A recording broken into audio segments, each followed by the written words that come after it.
A few clicks, a credit card number, next day delivery to your door. In a country where recreational cannabis remains an illegal drug, it's surprisingly easy to get your hands on alternatives that can get you just as high. A quick Google search will lead you to several legitimate-looking websites selling products they say are 100% legal. No shady dark web crypto transactions here. Vapes, edibles, and infused flowers are just some of the different types of psychoactive products available to UK customers. But what exactly are these strange products? And what's the legal loophole that allows them to be sold so openly? The psychoactive ingredients in these products, HHC, Delta-8, THCO, THCP, and H4CBD, are classified as semi-synthetic cannabinoids, chemicals that are generally synthesized from natural cannabis. They're commonly referred to as alternative cannabinoids or altnoids by users and have a sizable user base. It's generally used to refer to these compounds like you described that have recently emerged on the drugs market. And we use the term semi-synthetic because they're usually produced by modifying or synthesizing from existing cannabinoids, usually CBD, but also sometimes THC. Most of these semi-synthetic cannabinoids are pretty similar to THC.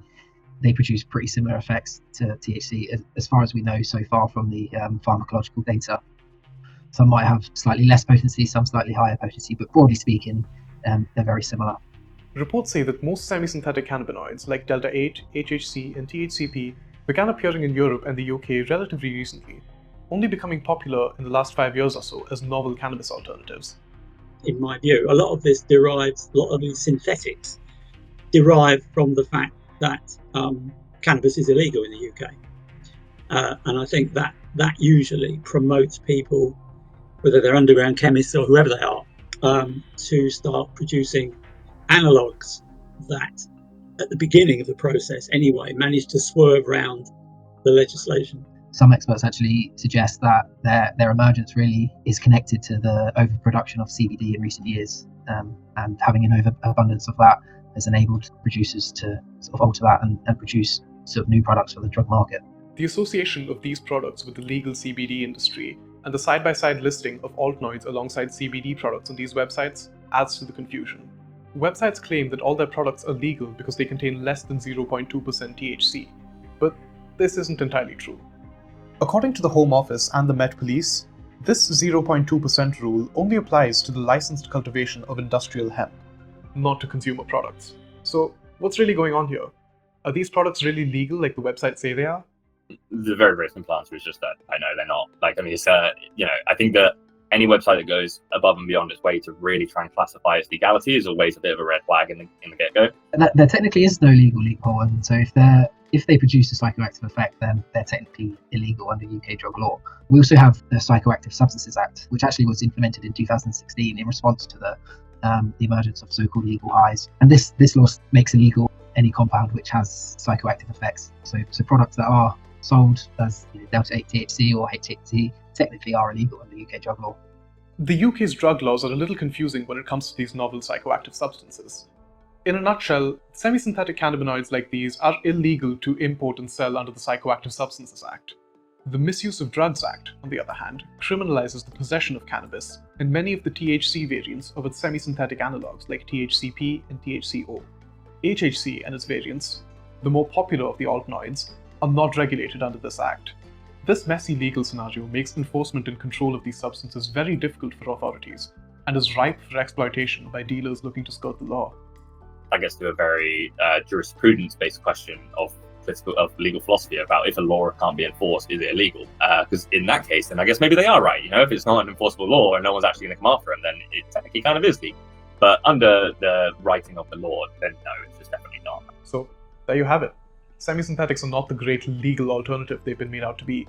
But the question remains, if these websites are in fact selling illegal goods, then how are they still up and running without being taken down? But you've got to think of it in terms of resources.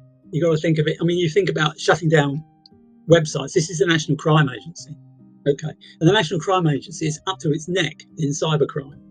If you actually ask them on a list of priorities, I don't think, cannabis analogues would feature very highly, which is not to say they wouldn't do it. But as it is, I doubt very much whether anybody within the Home Office or the National Crime Agency would imagine that compared with all the other things, this is that much of a political or enforcement priority. That's all it is. It's a question of priorities. I mean, you can go on all sorts of manner of websites right now and buy fully illegal drugs, and the police don't shut those down. So there's kind of a case of like, if there's a priority listing of websites that they want to shut down, there's so many above that list that would take priority. So these are really the low-hanging fruit in lots of senses.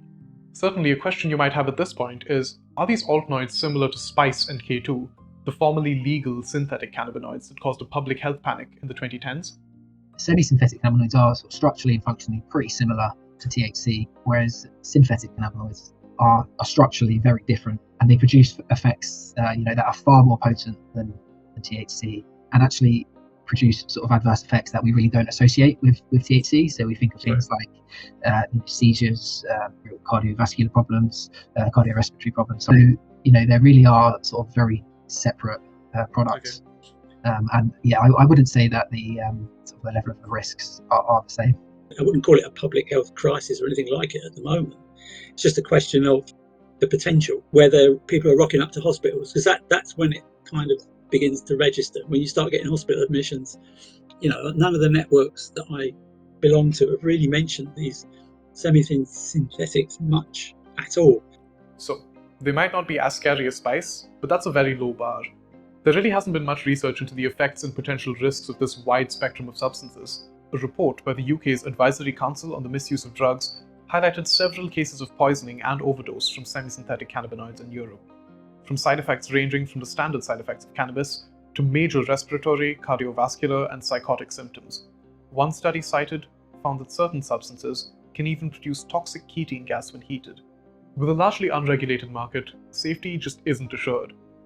In the countries where they're produced, maybe they're coming out of perfectly legitimate, credible laboratories or whatever.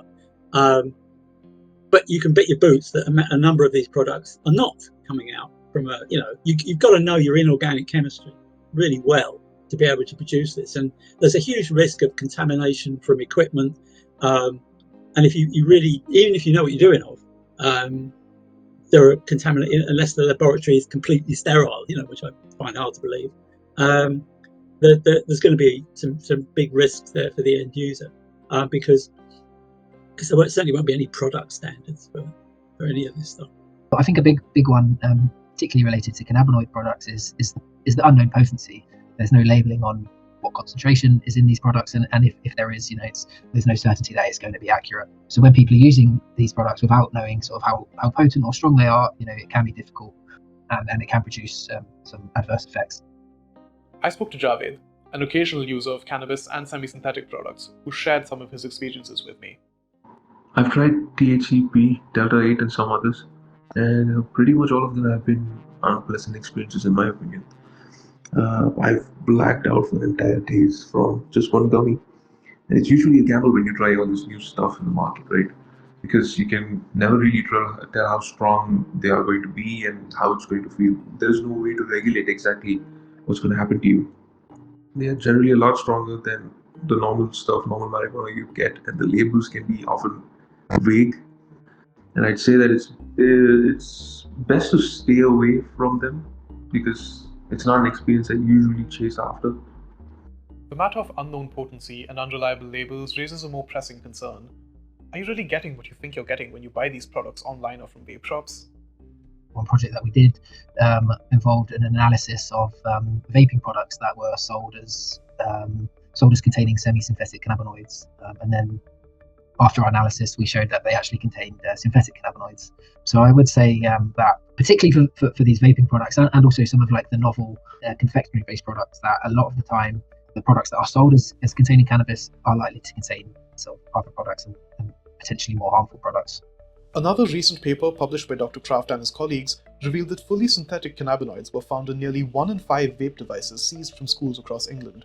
An alarming revelation that proves that you can never really trust the claims made by the sellers of illegal products, no matter how legitimate they may seem.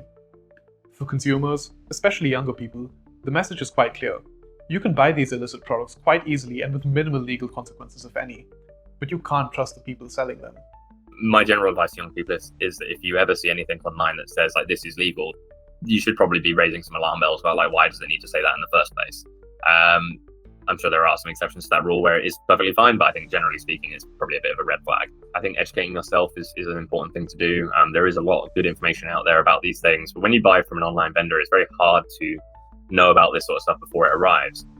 The new wave of altnoids are a legal enigma, completely illegal but barely enforced, and still full of risks and unanswered questions. As long as policy and law enforcement struggle to keep up with the drug market, these and products like them don't seem to be going anywhere.